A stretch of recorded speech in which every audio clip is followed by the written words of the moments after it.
Bismillahirrahmanirrahim. Assalamualaikum warahmatullahi wabarakatuh. Alhamdulillahirabbil alamin wassalatu wassalamu ala asrofil anbiya'i wal mursalin sayyidina wa maulana Muhammadin wa ala alihi wa sahbihi ajma'in, amma ba'du. Kami dari kelompok 1 yang beranggotakan Lutfiana Marisa, Nela Haryanti, dan Nurul Fitri Nasution. Di sini kami ingin menjelaskan sedikit mengenai materi yang berjudul Pertumbuhan dan Perkembangan Peradaban Islam pada masa Bani Umayyah Spanyol pada mata kuliah Sejarah Peradaban Islam yang diampu oleh Ibu Siska Oktavianti, SPDSI, MSc. Pembahasan yang pertama mengenai eksistensi Bani Umayyah Spanyol. Awal masuknya Islam di Spanyol terjadi pada masa Khalifah Al-Walid, khalifah dari Bani Umayyah pada tahun 705 hingga 715 Masehi yang berpusat di Damaskus. Sebelum penaklukan Spanyol, umat Islam telah menguasai Afrika Utara dan menjadikannya sebagai salah satu provinsi dari dinasti Bani Umayyah. Penguasaan sepenuhnya atas Afrika Utara terjadi pada zaman Khalifah Abdul Malik pada tahun 685 hingga 705 Masehi. Afrika Utara dipimpin oleh seorang gubernur yaitu Hasan bin Nu'man al-Ghassani. Pada masa Khalifah Al-Walid, Hasan bin Nu'man kemudian diganti oleh Musa bin Nusayr. Tampaknya tujuan umat Islam menguasai Afrika Utara adalah membuka jalan untuk mengadakan ekspedisi lebih besar ke Spanyol. Karena dari Afrika Utara itulah ekspedisi ke Spanyol lebih mudah dilakukan. Pada zaman Al-Walid, Musa bin Nusayr memperluas wilayah kekuasaannya dengan menduduki Aljazair dan Maroko. Penaklukan atas wilayah Afrika Utara itu pertama kali dikalahkan sampai menjadi salah satu provinsi dari Khilafah Bani Umayyah, memakan waktu selama 53 tahun, yaitu mulai tahun 30 Hijriah, masa pemerintahan Muawiyah bin Abi Sufyan, sampai tahun 83 Hijriah pada masa Al-Walid. Sebelum dikalahkan dan kemudian dikuasai Islam, di kawasan ini merupakan basis kekuasaan kerajaan Romawi, yaitu kerajaan Gotik. Kerajaan ini sering menghasut penduduk agar membuat kerusuhan dan menentang kekuasaan Islam. Setelah kawasan Afrika Utara dikuasai, umat Islam mulai memusatkan perhatiannya untuk menaklukkan Spanyol. Dengan demikian, Afrika Utara menjadi batu loncatan bagi kaum muslimin dalam penaklukan wilayah Spanyol. Dalam proses penaklukan Spanyol, terdapat 3 tentara Islam yang dapat disebut paling berjasa memimpin satuan pasukan ke wilayah tersebut.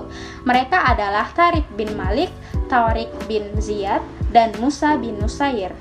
Tariq dapat disebut sebagai perintis dan penyelidikan.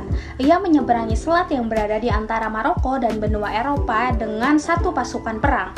500 orang diantaranya adalah tentara berkuda. Mereka menaiki 4 buah kapal yang disediakan oleh Julian. Dalam penyerbuan itu, Tariq tidak mendapat perlawanan yang berarti. Ia menang dan kembali ke Afrika Utara membawa harta rampasan yang tidak sedikit jumlahnya. Nuziyad lebih terkenal sebagai penakluk Spanyol sebab jumlah pasukannya lebih besar dan efeknya pun lebih nyata. Pasukannya terdiri dari sebagian besar suku Barbar yang didukung oleh Musa ibnu Nusayr dan sebagian lagi orang Arab yang dikirim Khalifah Al-Walid. Dalam pertempuran di suatu tempat bernama Bakkah, Raja Roderick dapat dikalahkan.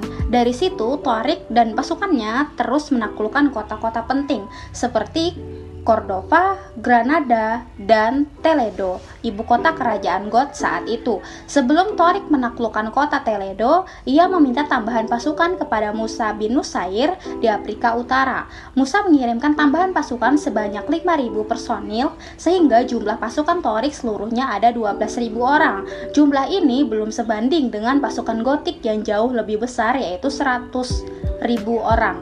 Kemenangan pertama yang dicapai oleh Tariq bin Ziyad membuka jalan untuk penaklukan wilayah yang lebih luas lagi. Pembahasan selanjutnya yaitu peradaban Bani Umayyah di Spanyol. Nah, sejarah panjang Islam di Spanyol ini dapat dibagi menjadi beberapa periode. Pada periode pertama, dari tahun 711 sampai 755 Masehi, di mana stabilitas politik negara Spanyol masih belum tercapai secara sempurna. Adanya berbagai gangguan yang terjadi baik datang dari luar maupun dari dalam.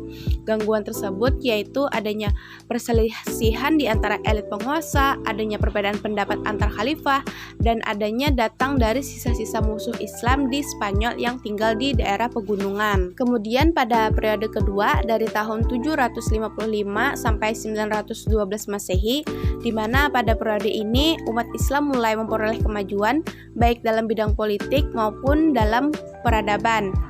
Pada saat ini itu Islam mampu memperluas wilayah kekuasaan di daerah Spanyol dan dapat mendirikan Masjid Cordova dan sekolah-sekolah di kota-kota besar di Spanyol. Kemudian pada periode ketiga dari tahun 912 sampai 1013 Masehi, di mana pada saat ini umat Islam itu di Spanyol mulai mencapai puncak kejayaan dan kemajuan yang dapat menyaingi Daulat Abbasiyah di Baghdad.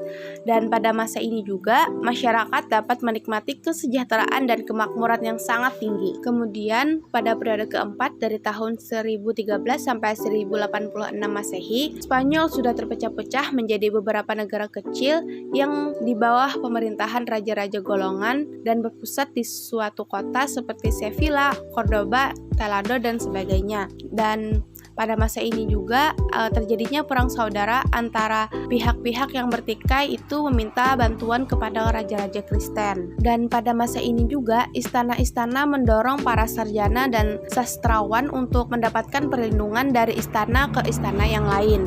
Kemudian pada periode kelima dari tahun 1086 sampai 1248 Masehi, Spanyol masih terpecah-pecah dan dalam beberapa negara, namun terdapat satu kekuatan yang dominan yakni kekuasaan dinasti Murabitun dan dinasti Muwahhidin. Kemudian pada periode terakhir pada tahun 1248 sampai 1492 Masehi, peradaban ini kembali mengalami kemajuan seperti di zaman Abdurrahman An-Natsir, tetapi berakhir karena adanya perselisihan orang-orang istana dalam merebutkan kekuasaan. Dengan jatuhnya kerajaan Bani Ammar, berakhirlah kekuasaan Islam di Spanyol pada tahun 1492 Masehi. Pembahasan selanjutnya adalah keberhasilan perjuangan Bani Umayyah Spanyol. Sebagai negara yang subur, Spanyol telah menghasilkan banyak keuntungan secara ekonomi. Tingkat ekonomi yang tinggi memunculkan banyak pemikir. Banyaknya pemikir itu mengakibatkan banyak bidang keilmuan yang menonjol di Spanyol. Yang pertama karena kemajuan intelektual, meliputi bidang filsafat, bidang sains, bidang astronomi, bidang sejarah dan geografi, bidang fikih, bidang ilmu dan kesenian, serta bidang bahasa dan sastra. Yang kedua, kemajuan pembangunan fisik. Banyak pembangunan fisik yang mendapat perhatian umat Islam. Pembangunan fisik yang paling menonjol adalah pembangunan gedung-gedung seperti pembangunan kota, istana, masjid, dan taman-taman kota. Salah satu bangunan yang megah adalah Masjid Cordoba. Pembahasan yang terakhir adalah mengenai penyebab kemunduran Bani Umayyah Spanyol. Yang pertama dikarenakan konflik Islam dengan Kristen. Para penguasa Muslim tidak melakukan Islamisasi secara sempurna.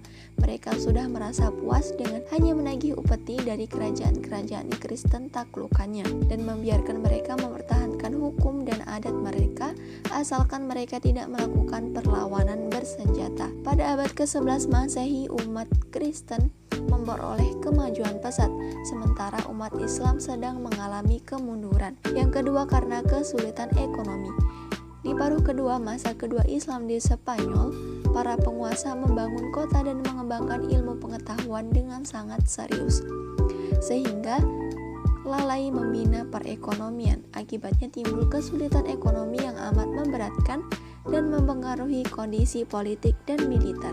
Yang selanjutnya karena tidak jelasnya sistem peralihan kekuasaan. Hal ini menyebabkan perebutan kekuasaan di antara ahli waris. Bahkan karena inilah kekuasaan Bani Umayyah runtuh dan Al-Mulk atau Waif muncul ke Granada dan merupakan pusat kekuasaan Islam terakhir di Spanyol, jatuh ke tangan Ferdinand dan Isabella. Di antaranya juga disebabkan permasalahan ini.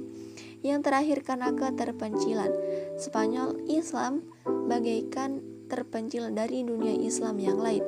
Ia selalu berjuang sendiri tanpa mendapat bantuan kecuali dari Afrika Utara. Dengan demikian tidak ada kekuatan alternatif yang mampu membendung kebangkitan Kristen di sana. Sekian presentasi dari kami, semoga bermanfaat. Wassalamualaikum warahmatullahi wabarakatuh.